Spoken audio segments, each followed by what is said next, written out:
The morning sun cast long shadows across the ancient corridors of Buckingham Palace as Princess and strode purposefully toward the royal chamber. Her riding boots echoed against the marble floors, each step carrying the weight of decades of royal duty and unwavering dedication to the crown. At 73, she remained one of the hardest-working members of the royal family, her calendar packed with engagements that would exhaust people half her age, and had received an urgent summons from her brother, King Charles III, requesting her immediate presence in the chamber for what he described as a matter of utmost importance to the monarchy. The message, delivered through the private secretary network that kept the royal household functioning, had arrived just as she was preparing to leave for a military veterans ceremony in Portsmouth. Without hesitation, she had rearranged her schedule, understanding that when the king called, everything else took second priority. The Princess Royal had always prided herself on her punctuality and reliability. While other members of the family might arrive fashionably late to events, it made it her business to arrive early, prepared, and ready for action. This morning was no different. She had left her country estate before dawn, making the journey to London through the quiet English countryside as the world slowly awakened around her. As she approached the ornate doors of the royal chamber and noticed something unusual, Camilla, the queen consort, stood outside the entrance, engaged in what appeared to be an intense conversation with Sir Clive Alderton, the king's private secretary. Their voices were low, but their body language suggested urgency and perhaps even concern, and slowed her pace slightly, her experienced eye reading the subtle signals that came from years of navigating palace politics. Camilla caught sight of an approaching and immediately straightened, smoothing down her cream-colored dress with hands that trembled almost imperceptibly. The queen consort's face, usually composed and serene in public, showed traces of stress that makeup couldn't quite conceal. Dark circles under her eyes suggested a sleepless night, and her usually perfectly coiffed hair seemed slightly disheveled, as if she had been running her fingers through it. "And, darling," Camilla called out, her voice carrying a note of forced cheerfulness that didn't quite mask an underlying tension. "How lovely to see you this morning. I was just discussing some last-minute arrangements with Sir Clive." Princess Anne's sharp blue eyes, inherited from her late mother Queen Elizabeth II, studied Camilla's face with the same intensity she once reserved for analyzing horse bloodlines.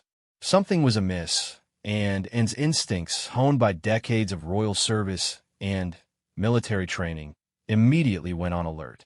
She had seen this kind of nervous energy before, usually when someone was trying to cover up a mistake or manipulate a situation to their advantage. "Good morning, Camilla," Anne replied, her voice crisp and professional. "Charles is expecting me. I trust there are no delays." Her question carried the subtle but unmistakable authority of someone who had been born to royalty and had never needed to learn the rules of palace hierarchy the way Camilla had. Sir Clive Alderton, a man whose career depended on his ability to read royal moods and navigate delicate situations, shifted uncomfortably between the two women. His usually immaculate appearance showed signs of strain, with his tie slightly askew and perspiration beading on his forehead despite the cool morning air. As one of the most senior officials in the royal household, he was privy to information that could make or break reputations, and this morning he found himself caught between competing loyalties. "Actually, Your Royal Highness," Sir Clive began, his voice carefully modulated to convey respect while avoiding taking sides, "there has been a slight change to this morning's schedule. His Majesty has been called away on an urgent matter concerning the Commonwealth realms. A situation has developed in Australia that requires immediate attention, and he felt it necessary to convene an emergency video conference with the prime ministers of several Commonwealth nations." Anne's eyebrows rose slightly, the only external sign of her surprise. In all her years of royal service, Charles had never canceled a personal meeting without giving her direct notice. They had maintained a close working relationship throughout their lives, built on mutual respect and shared dedication to their royal duties. Despite their occasional disagreements, they had always been straightforward with each other a quality and valued above almost everything else. I see, and said slowly, her gaze moving between Camilla and Sir Clive. And when did this urgent Commonwealth matter arise? Surely something of such magnitude would have been brought to his attention yesterday, or even earlier this week. Camilla stepped forward, her hands clasped tightly in front of her. It came up quite suddenly last night, and Charles received several calls from Canberra and Ottawa. You know how these political situations can develop overnight. One moment, everything is calm, and the next, there's a constitutional crisis that requires immediate royal intervention. The explanation sounded reasonable enough, but Anne's years of experience had taught her to trust her instincts above convenient explanations. Something about Camilla's demeanor, the way she avoided direct eye contact while speaking, the slight tremor in her voice when she mentioned the late-night calls, all suggested that the Queen Consort was not being entirely truthful. I suppose I should return to my estate then, and said, watching carefully for reactions. Perhaps Charles could call me later today when his schedule permits. The veterans in Portsmouth will be disappointed, but they'll understand that matters of state take precedence. Oh, but surely there's no need to make such a long journey again so soon. Camilla interjected quickly, perhaps too quickly. Why don't you join me for tea instead? We so rarely get the opportunity to chat properly, just the two of us. I've been meaning to discuss the upcoming autumn engagements with you, and this might be the perfect opportunity, and found this suggestion particularly curious. While she and Camilla maintained cordial relations in public, they had never been close confidants. Their approaches to royal duty were fundamentally different, and believed in the traditional model of service above self, maintaining dignity through reserve and letting actions speak louder than words. Camilla, on the other hand, had brought a more informal, accessible style to her role, one that sometimes clashed with the older generation's sensibilities. That's very kind of you, Camilla, and replied diplomatically, but I have several calls to make regarding the Portsmouth engagement. Perhaps another time would be more suitable. As in turned to leave, Sir Clive cleared his throat nervously. Your Royal Highness, if I may, he said, addressing Anne. His Majesty did specifically request that I express his regrets for the sudden change in plans. He emphasized that he hopes to reschedule your meeting for later this week, possibly Thursday afternoon, if that works with your diary. And paused, considering this information. Charles was meticulous about his schedule and never left important meetings to chance. If he truly had been called away on urgent Commonwealth business, he would have instructed his secretary to propose specific alternative times, not vague suggestions about later in the week. Please tell my brother that I understand the demands of his position, and said finally. However, I would appreciate confirmation of any new appointment directly from him, not through intermediaries. We've always conducted our business that way, and I see no reason to change now. The subtle rebuke in her words was not lost on either Camilla or Sir Clive, and was essentially saying that she didn't trust the current version of events and wanted to hear from Charles personally. It was a diplomatic way of expressing suspicion without making direct accusations. Camilla's face flushed slightly at the implied criticism. Of course, Anne. I'm sure Charles will be in touch as soon as his schedule permits. These Commonwealth matters can be quite consuming, as I'm sure you understand. As Princess Anne walked away from the chamber, her mind raced through the possibilities. Something significant was happening behind the palace walls, something that required keeping her away from her brother. The question was whether Charles was complicit in this deception or whether he was being manipulated by those around him. Her phone buzzed with a text message from her private secretary. Ma'am, the Veterans Event Coordinator is asking about your estimated arrival time in Portsmouth. Shall I confirm your attendance? And stopped walking and considered her options. She could proceed to Portsmouth as originally planned, fulfilling her duty to the veterans who were expecting her. Or she could stay in London and investigate what was really happening in the palace corridors. Her sense of duty warred with her growing suspicion that something was seriously amiss. She typed back, "Please inform Portsmouth that I may be delayed. We'll confirm within the hour," rather than leaving the palace immediately, and decided to visit her old friend, Lady Susan Hussey, who still maintained an office in the palace despite her retirement from official duties.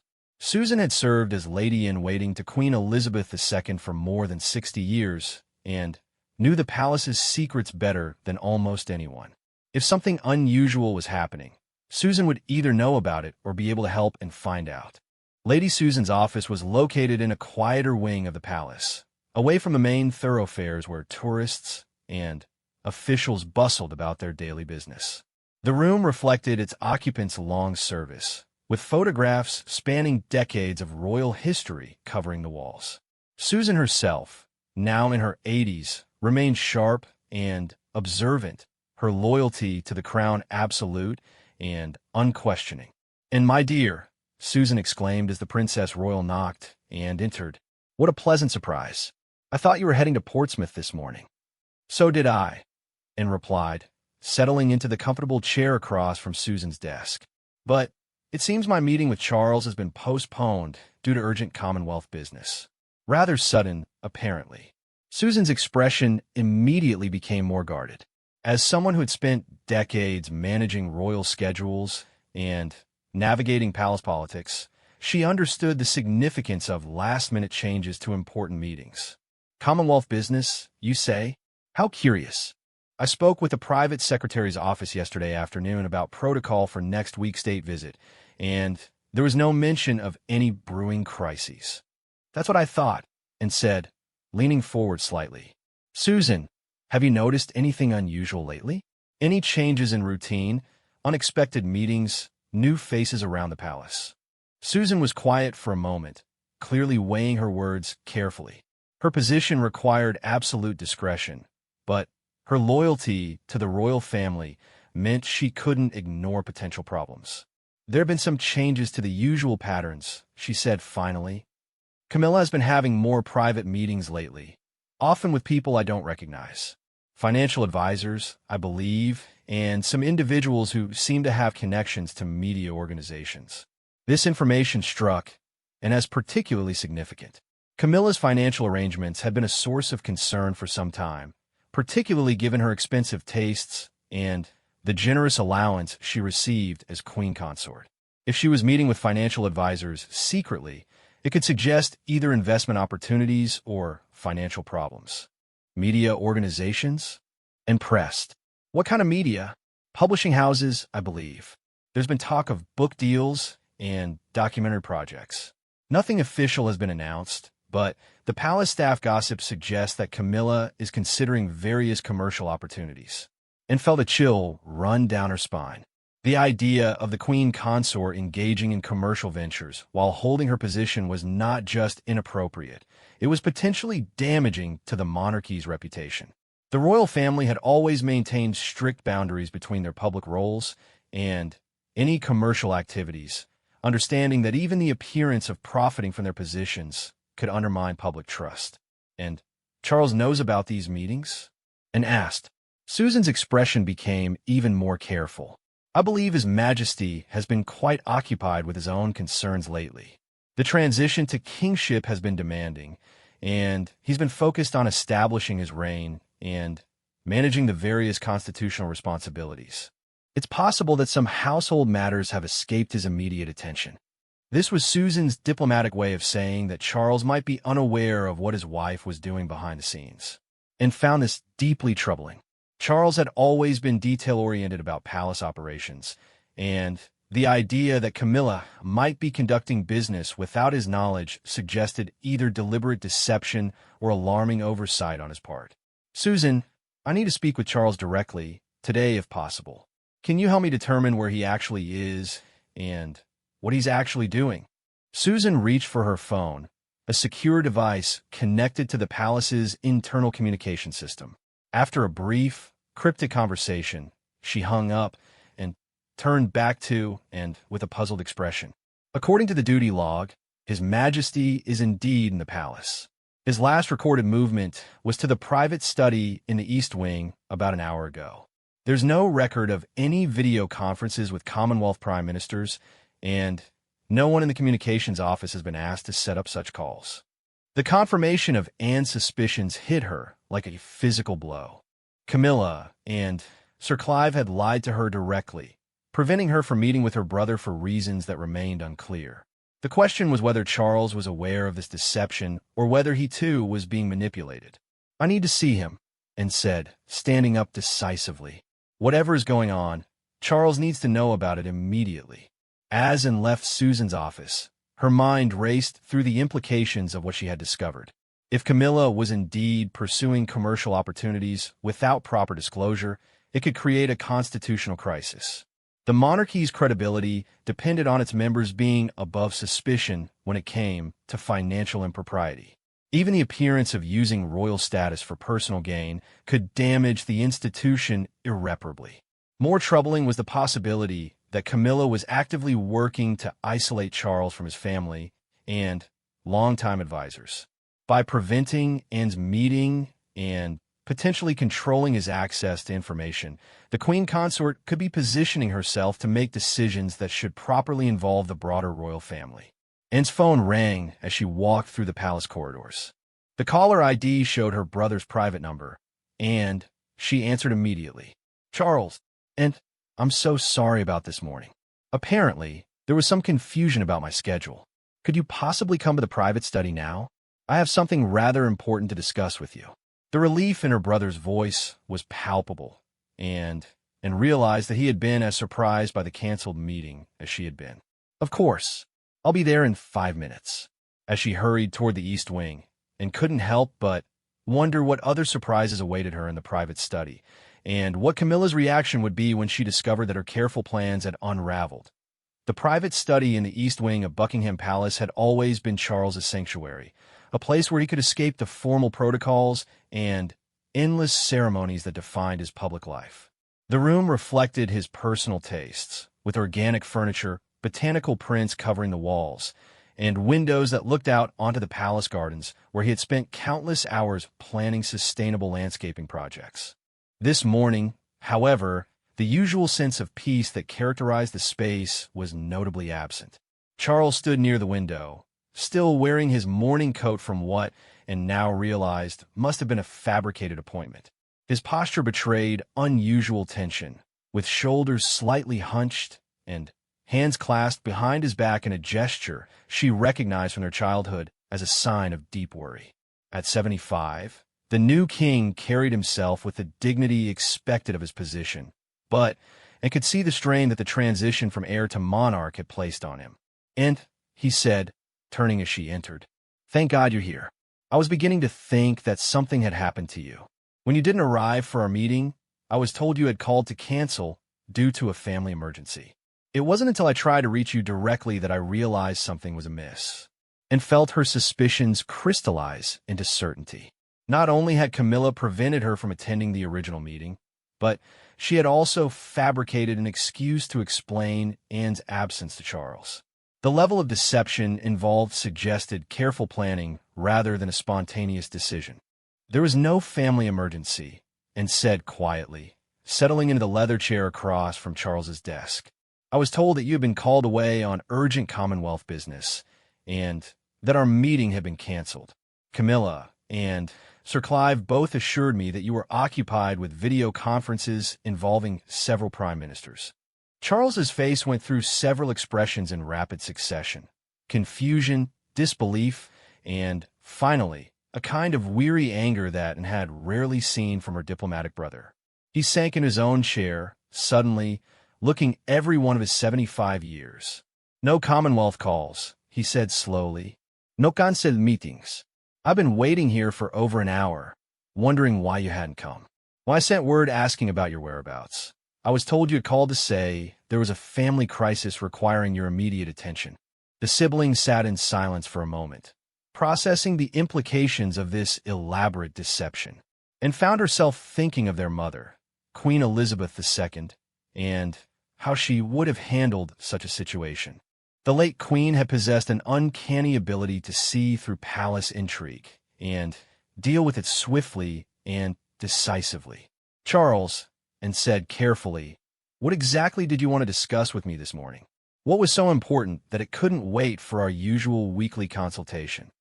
Charles rose from his chair and walked to a wall safe hidden behind a portrait of King George VI. After inputting a complex code, he withdrew a manila folder thick with documents. His movements were deliberate, but tense, like someone handling something both precious and dangerous.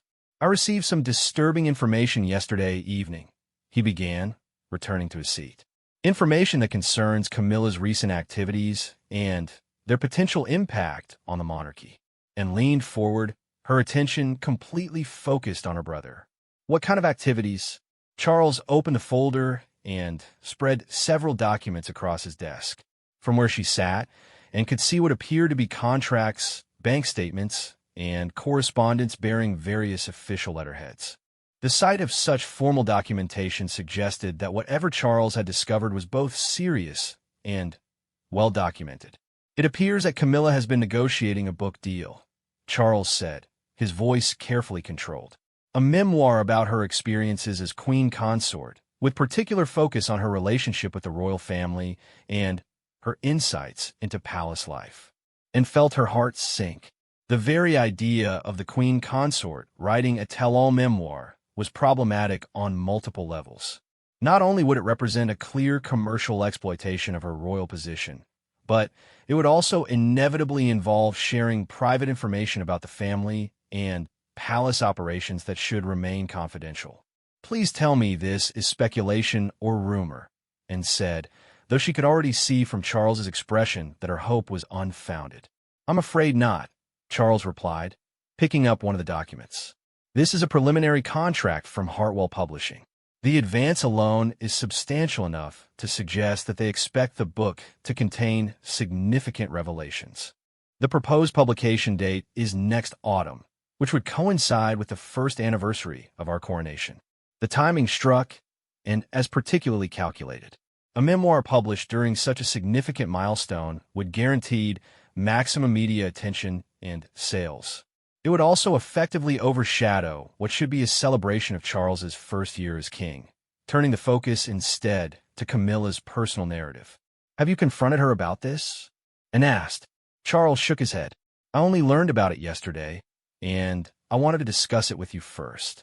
Your experience with media management and your understanding of royal protocol make your counsel invaluable in a situation like this. And appreciated her brother's trust, but she was also concerned by his apparent reluctance to address the issue directly with his wife. Charles, this isn't something that can be managed through intermediaries. If these documents are legitimate, then Camilla has already made commitments that could seriously damage the monarchy's reputation. There's more, Charles said, producing another set of papers. These are correspondence between Camilla and her literary agent. They discuss not just a memoir, but also a potential documentary series. The working title appears to be Behind Crown and Duty, A Queen Consort's Truth. The phrase, a queen consort's truth, particularly troubled Anne.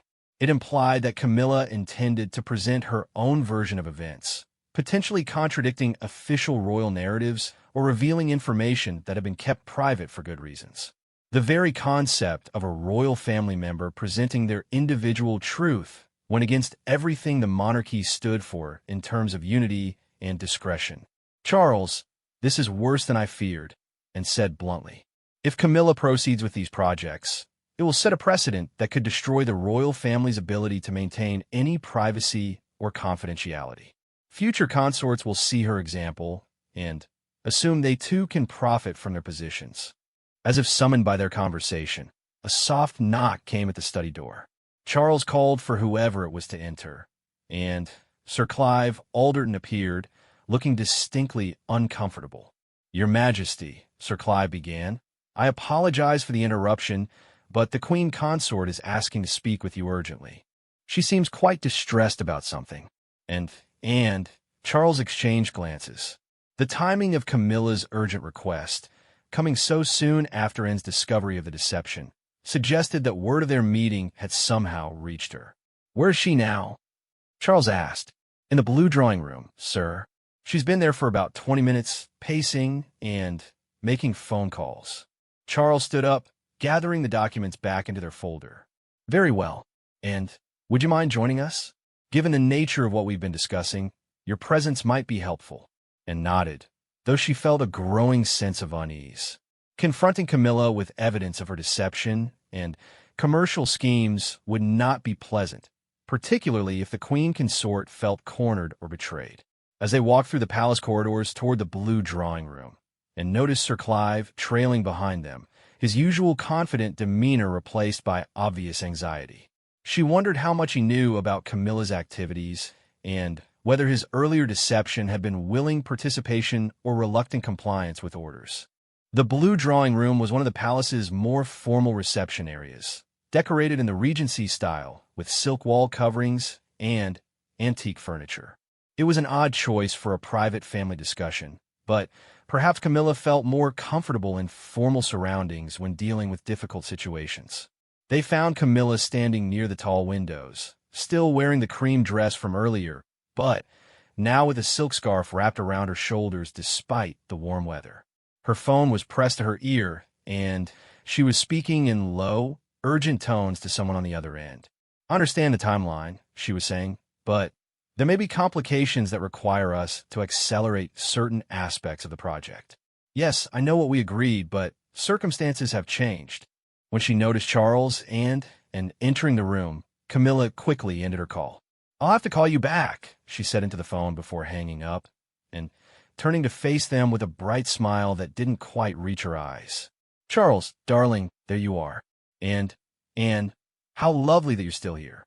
I was hoping we could all have a chat about some exciting developments," and marveled at Camilla's ability to present herself as if nothing unusual had happened, despite having orchestrated an elaborate deception just hours earlier.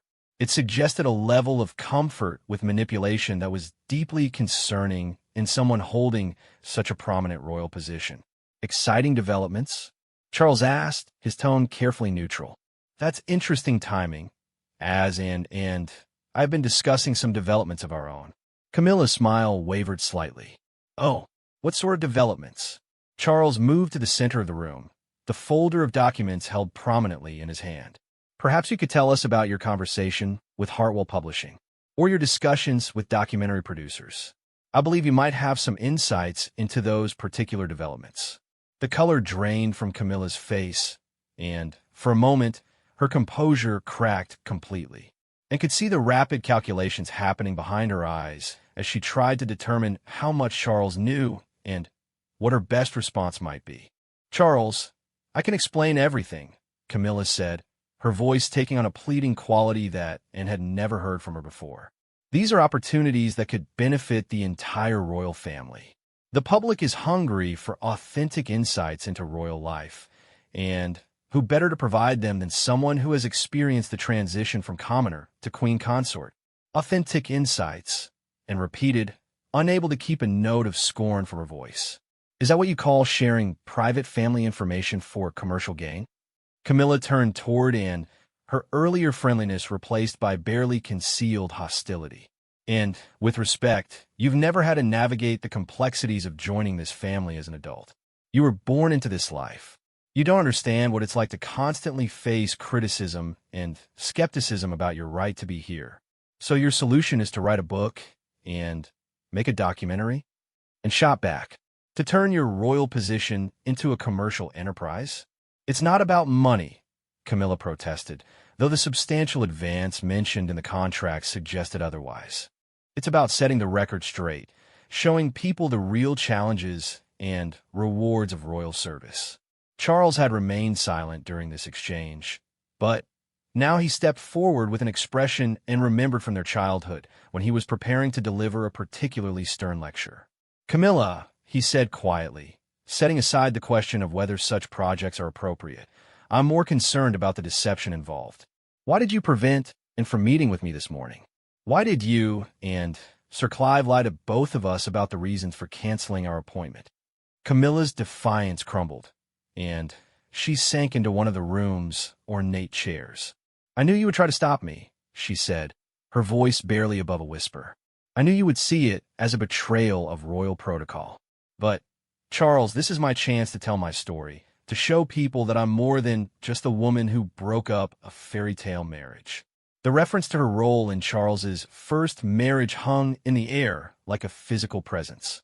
It was a topic that the family had carefully avoided discussing publicly for decades, understanding that reopening those wounds would serve no productive purpose. And You thought lying to us was the appropriate way to handle this. And asked, you thought manipulating palace staff and deceiving the king himself was acceptable behavior? Sir Clive, who had been standing quietly near the door, cleared his throat nervously. Your Majesty, if I may, I should point out that the publishing contract contains clauses that could be quite problematic from a constitutional standpoint. The publishers appear to be expecting revelations about private conversations with other members of the royal family, including discussions of succession planning and internal family disagreements.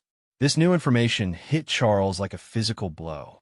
The idea that Camilla might share private family discussions in a public forum was not just a personal betrayal, but a potential constitutional crisis.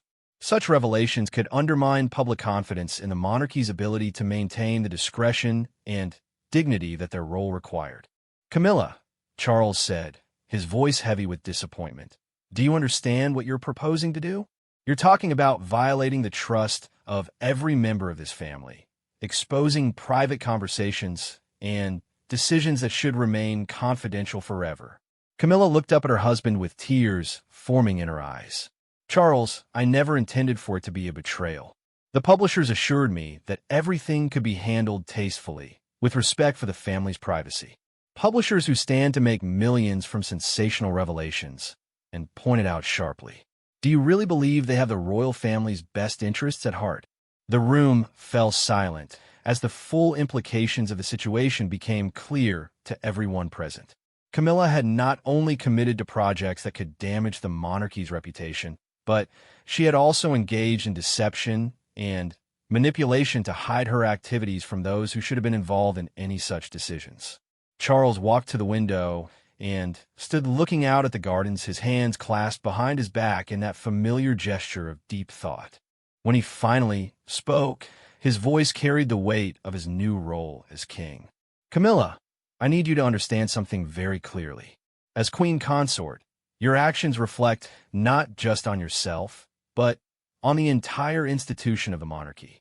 Every decision you make, every commitment you enter into has the potential to affect the Crown's relationship with Parliament, with the Commonwealth realms, and with the British people. He turned back to face her, and could see that he had made a decision, though she wasn't yet sure what it might be. These contracts will need to be canceled immediately. Whatever financial commitments you've made will have to be addressed, but there can be no question of proceeding with either the book or the documentary. Camilla's face showed a mixture of relief and disappointment. Charles, the financial penalties for canceling at this stage will be substantial. The publishers have already invested significant resources in developing these projects. Then, we'll pay the penalties, Charles said firmly. The cost of canceling these contracts will be far less than the damage to the monarchy if they proceed. As and listened to this exchange, she realized that they were dealing with more than just a personal family crisis.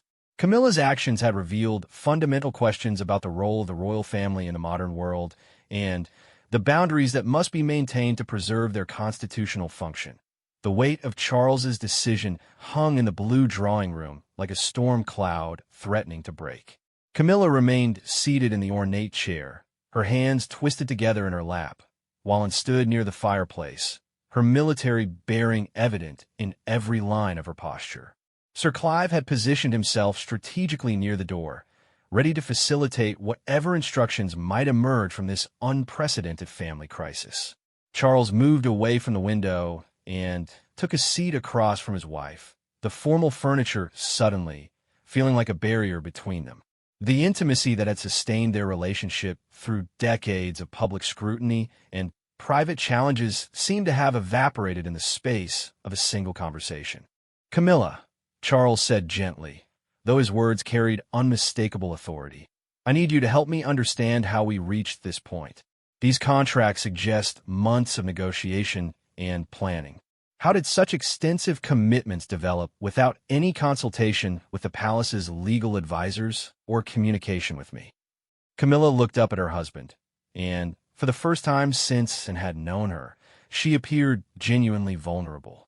The confident, polished woman who had navigated royal protocols and public events with increasing skill over the years seemed to have disappeared, replaced by someone who looked lost and uncertain.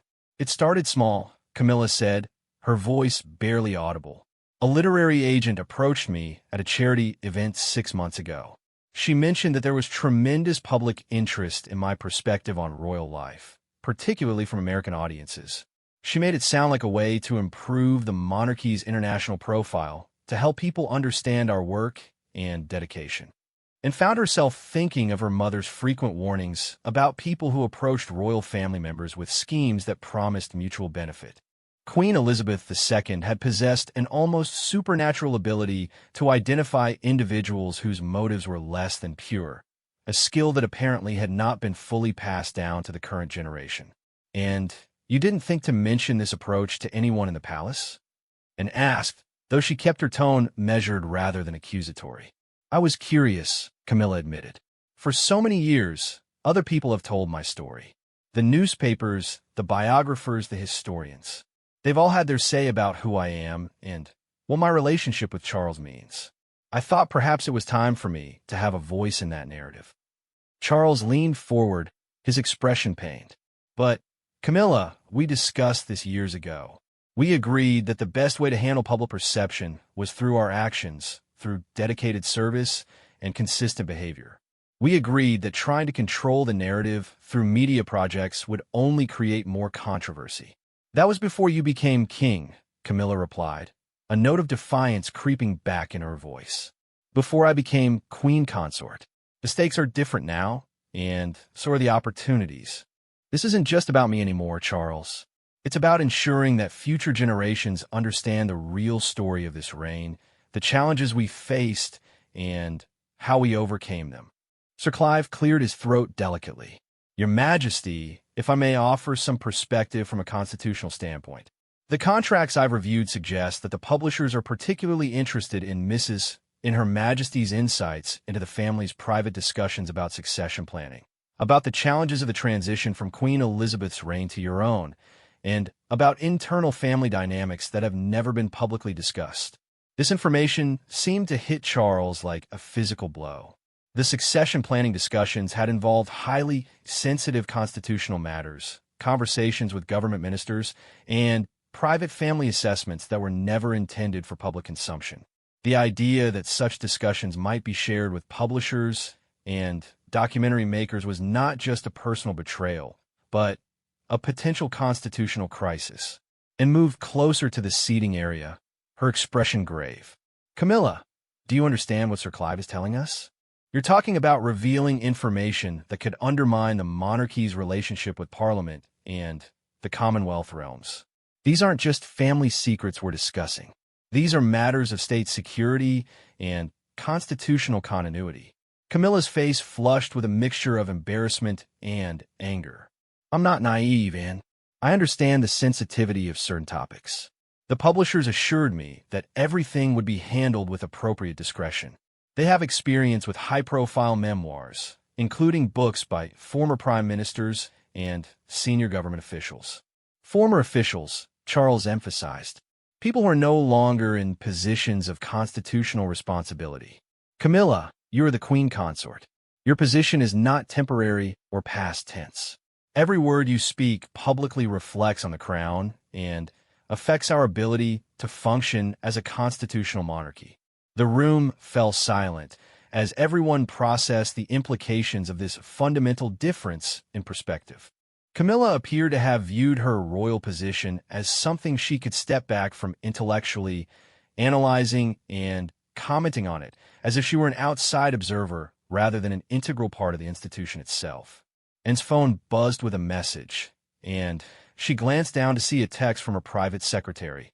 "Ma'am, media outlets are making inquiries about unusual activity at the palace. Should I prepare a statement?" The message sent a chill through Anne's mind. If the media had already detected that something unusual was happening, it suggested that word of the morning's events was beginning to leak beyond the palace walls. In her experience, once the press caught wind of internal royal family tensions, the situation quickly spiraled beyond anyone's control. "Charles," and said urgently, "we may have a more immediate problem than these contracts. The media is already asking questions about unusual activity at the palace. We need to consider how we're going to manage this situation publicly. Charles rubbed his temples, suddenly looking every one of his 75 years. The transition to kingship had already placed enormous pressures on him, and now he was facing a crisis that could undermine everything he hoped to accomplish during his reign. "What kind of inquiries?" he asked, and consulted her phone again. Questions about canceled engagements, unusual meetings, and what they're calling tensions within the royal household. Someone has clearly been talking to reporters. Camilla's face went white. "I may have mentioned some of this to my publicist," she said quietly. "Just general information about upcoming projects. I thought it would be helpful to begin building anticipation for positive royal news." The admission hung in the air like a confession of treason. Charles stared at his wife with an expression of complete disbelief, and felt her years of media management experience screaming warnings about the catastrophic implications of Camilla's actions. "You told your publicist about secret book and documentary deals involving the royal family?" and asked, her voice rising despite her efforts to maintain composure. "Camilla, do you have any idea what you've done?" "It wasn't secret," Camilla protested weakly. "I was planning to discuss everything with Charles once the contracts were finalized. I thought it would be easier to present him with completed arrangements rather than preliminary discussions." Charles stood up abruptly and walked to the far end of the room, his hands clenched into fists at his sides. When he turned back to face them, his expression had transformed into something and had rarely seen from her diplomatic brother: cold, royal anger. "Easier for whom?" he asked, his voice dangerously quiet. "Easier for you to present me with a fait accompli that I would have no choice but to accept? Easier for you to manipulate the situation so that backing out would create more problems than proceeding?" The accusation of manipulation clearly stung Camilla, and she rose from her chair to face her husband directly. "That's not what I intended, Charles. Everything I've done has been with the best interests of our family and the monarchy in mind." "The best interests of the monarchy," and repeated, her voice heavy with skepticism. "Camilla, the monarchy's best interests require discretion, dignity, and unity. What you've described involves none of those qualities." Sir Clive, who had been monitoring his secure phone throughout the conversation, stepped forward with obvious reluctance. "Your Majesty, I'm receiving reports that at least 3 major newspapers are preparing stories about royal family tensions. One outlet claims to have information about potential memoirs and media projects. We may need to consider issuing some kind of statement to prevent speculation from spiraling out of control." Charles walked back to his desk and sat down heavily, the weight of kingship suddenly feeling overwhelming. What kind of statement could we possibly issue? That the Queen Consort has been negotiating secret commercial deals without the knowledge of the king? That would create a constitutional crisis that could take years to resolve. And found herself thinking strategically, her years of crisis management experience kicking in despite the personal nature of the situation. "We need to control the narrative before it controls us," she said. "The question is whether we can present this as a misunderstanding that has been quickly resolved, or whether the damage is already too extensive for that approach." Camilla returned to her chair, her defiance finally giving way to what appeared to be genuine remorse. "I never intended for any of this to become public before we had a chance to discuss it properly. The publicist was supposed to keep everything confidential until we were ready to make official announcements." "Publicists work for publicity," and said sharply. "That's literally their job. Asking them to keep royal secrets is like asking water not to be wet." Charles picked up one of the contracts from his desk and studied it carefully. These documents suggest that significant advances have already been paid. "Camilla, how much money are we talking about?" "The initial advance was £2 million, Camilla said quietly, with additional payments tied to specific milestones and the eventual success of the projects.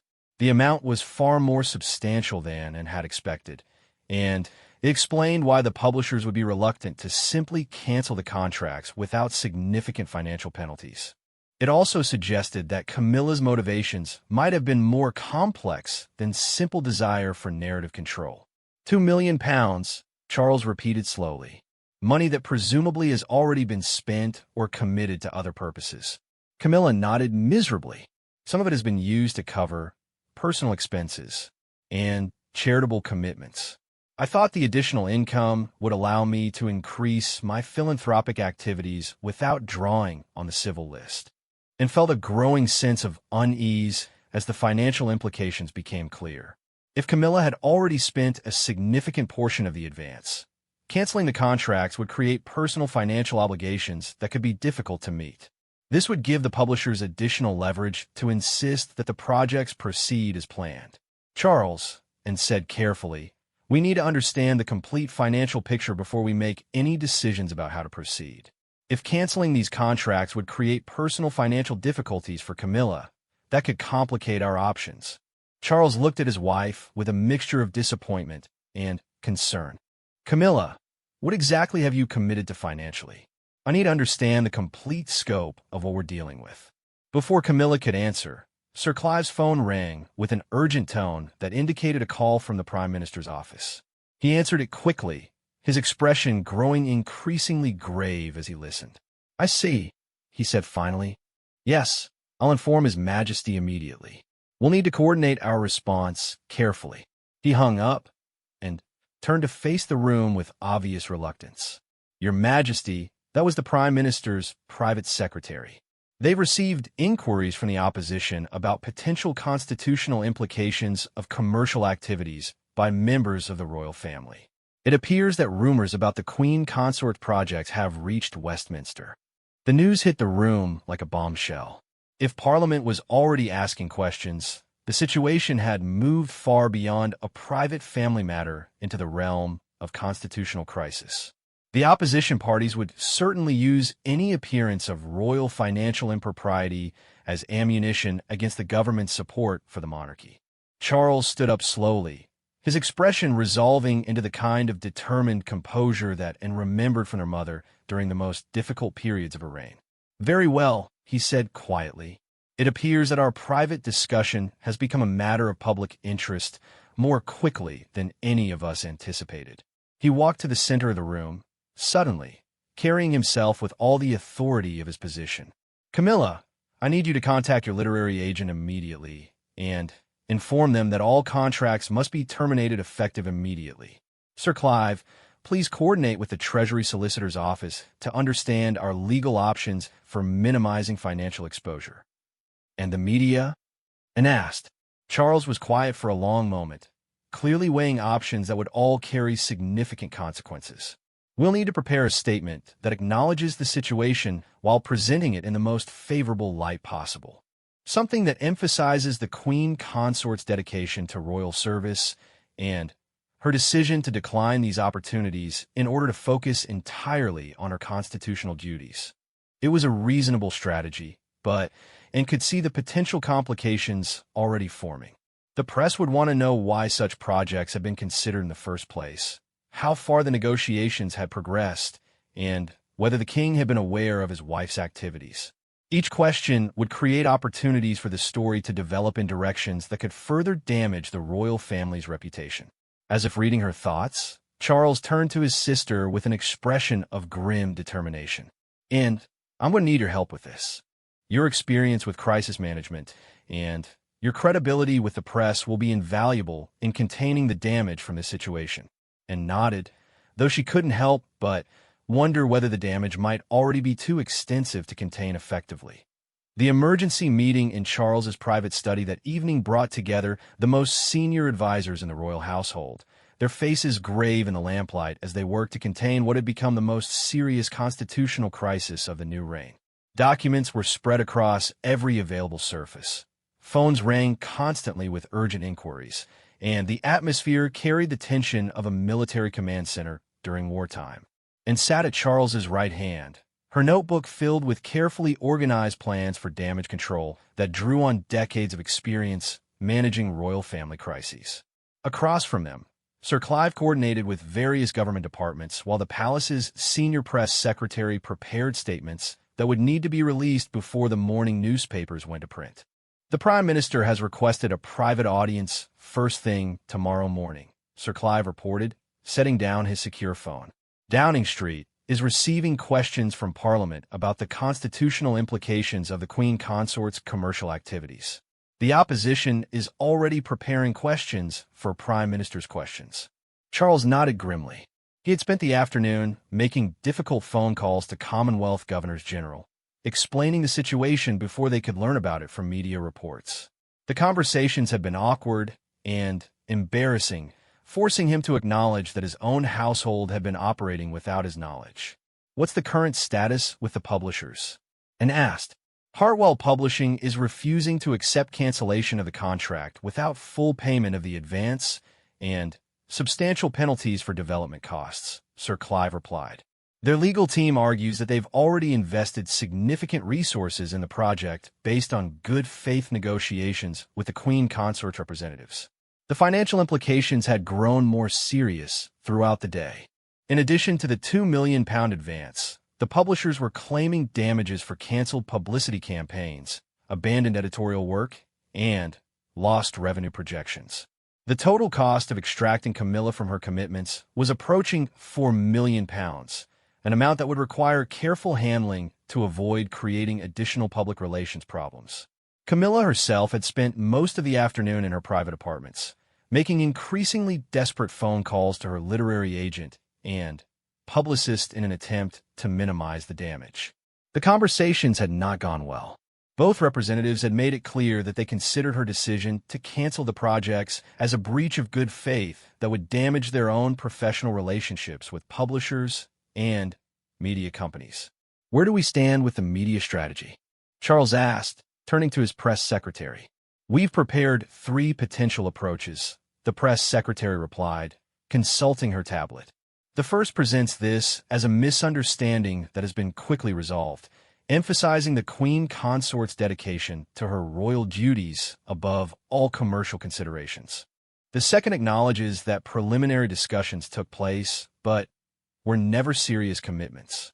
The third admits to more substantial negotiations, but frames the cancellation as evidence of the royal family's commitment to constitutional propriety, and reviewed each option carefully, her experience telling her that all 3 approaches carried significant risks.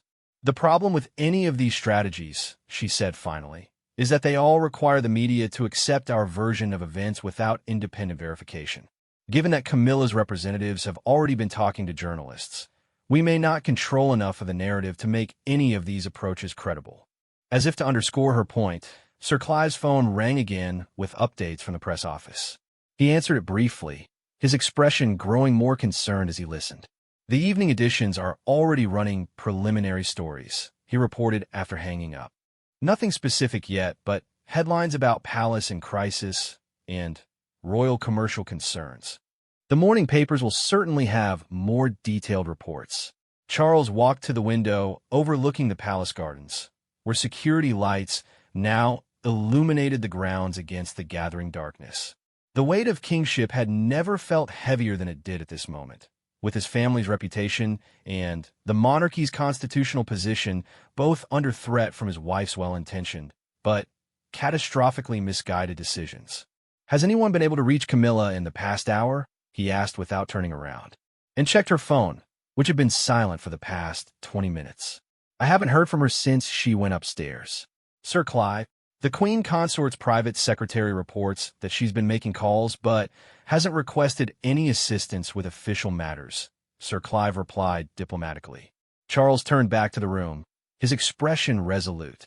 "I think it's time for me to speak with her directly. We need to understand exactly what commitment she made to whom, and we need to ensure that she understands the seriousness of our situation," and stood to accompany him, but Charles shook his head. "This conversation needs to happen between Camilla and me first. If there are additional family discussions required, we can have them afterward." As Charles left the study, and found herself wondering whether the private conversation would resolve anything or simply reveal additional complications that hadn't yet come to light. Her years of experience with royal crises had taught her that the initial problem was often just the tip of a much larger iceberg. Charles made his way through the palace corridors to the private apartments he shared with Camilla, his footsteps echoing in spaces that suddenly felt more formal and less like a home. The transition from Prince of Wales to King had already changed many aspects of his daily life, but tonight the institutional weight of his position felt particularly heavy. He found Camilla in her sitting room, surrounded by legal documents and with her phone pressed to her ear.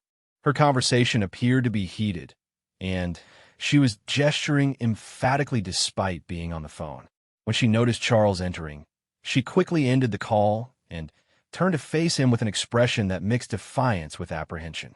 "That was my solicitor," she said before Charles could speak. "He's reviewing the contracts to determine our legal exposure. The situation is more complex than we initially understood." Charles took a seat across from his wife, noting how the formal furniture that had once seemed elegant now felt like a barrier between them. "Complex in what way?" "Hartwell Publishing has already signed subsidiary deals for international distribution rights," Camilla explained, consulting one of the documents. "Publishing houses in the United States, Australia, and Canada have made their own financial commitments based on the expectation that my memoir will be delivered as promised. If we cancel now, we could be liable for damages across multiple jurisdictions." The international implications sent a chill through Charles's mind. Bad enough that they were facing a constitutional crisis in the United Kingdom. The thought that Commonwealth realms might be drawn into legal disputes involving the Queen Consort was almost unthinkable. "How much additional exposure are we discussing?" Charles asked. "The solicitor estimates total potential damages of between 8 and 12 million pounds, Camilla said quietly. "Possibly more if the publishers decide to pursue claims for lost profits rather than just direct costs." Charles felt the blood drain from his face. 8 to 12 million pounds represented a substantial portion of the royal family's private wealth, and paying such damages would require liquidating investments and properties that had been held for generations. More troubling still, such a large financial settlement would inevitably become public knowledge, creating additional scandal about the royal family's use of money and resources. "Camilla," Charles said carefully, "I need you to help me understand something. When you entered into these negotiations, did you seriously believe that such commitments could be made without consultation with palace advisors or coordination with constitutional experts?" Camilla's composure finally cracked completely, and tears began streaming down her face. "Charles, I was trying to help.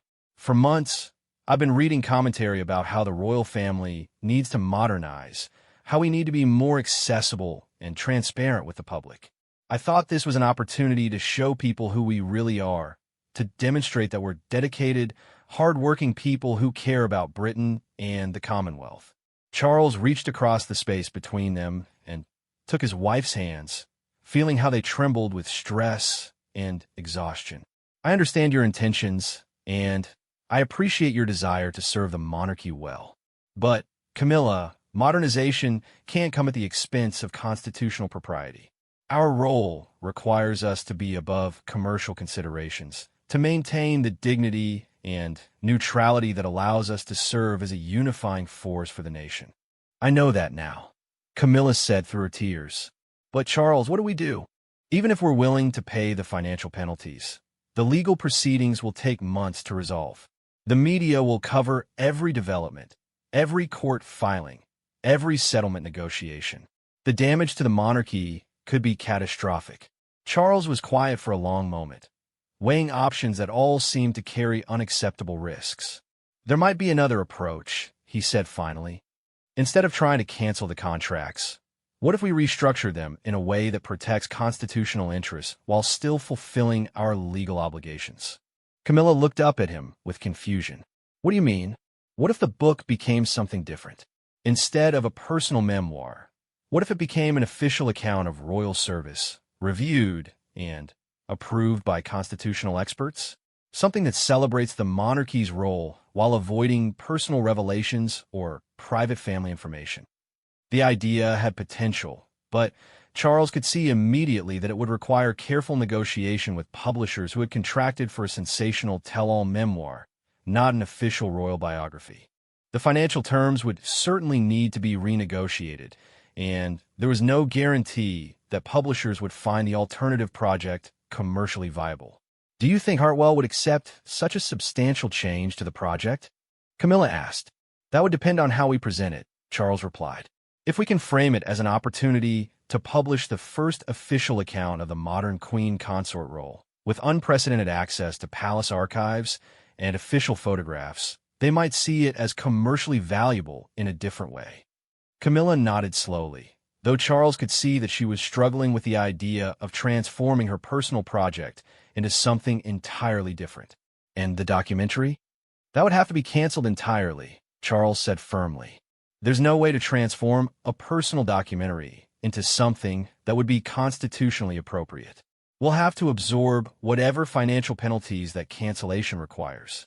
As they discussed the practical details of this potential solution, Charles couldn't help but reflect on how dramatically the crisis had changed his relationship with Camilla. The trust and partnership that had sustained them through decades of public scrutiny had been damaged, perhaps irreparably.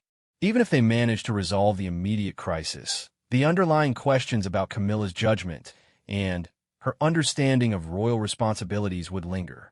A soft knock at the door interrupted their conversation. Charles called for the visitor to enter and appeared, her expression grave. I'm sorry to interrupt, she said, but we have a development that requires immediate attention. The Treasury solicitor has completed his review of the constitutional implications, and there are concerns that go beyond the financial and publicity issues we've been discussing. Charles felt his heart sink. What kind of concerns? And consulted her phone, clearly reading from a detailed message. The legal opinion suggests that if the Queen Consort has entered into contracts that require her to share information about succession planning discussions or private conversations with government ministers, those commitments might violate the Official Secrets Act. The penalties for such violations could include criminal prosecution. The room fell silent as the implications of this information sank in. What had begun as a family crisis about inappropriate commercial activities had potentially escalated into a legal matter involving criminal law and national security. The irony was not lost on Charles that Camilla's attempt to improve the royal family's public image might result in the most damaging scandal in the monarchy's modern history. And Charles said quietly, "Please ask Sir Clive to arrange an emergency meeting with the Treasury solicitor for tomorrow morning. We need to understand our legal exposure before we make any decisions about how to proceed." As and left to make the arrangements, Charles turned back to his wife, who appeared to be in a state of shock. The woman who had navigated decades of public criticism and media scrutiny with remarkable resilience now looked fragile and overwhelmed.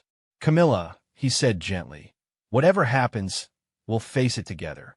But you need to understand that this situation has moved far beyond anything that can be resolved through private family discussions. The decisions we make in the next few days will affect not just our personal lives, but the entire future of the monarchy." Outside the palace walls, the first editions of the morning newspapers were already being printed with headlines that would shock the nation and send ripples through the Commonwealth realms.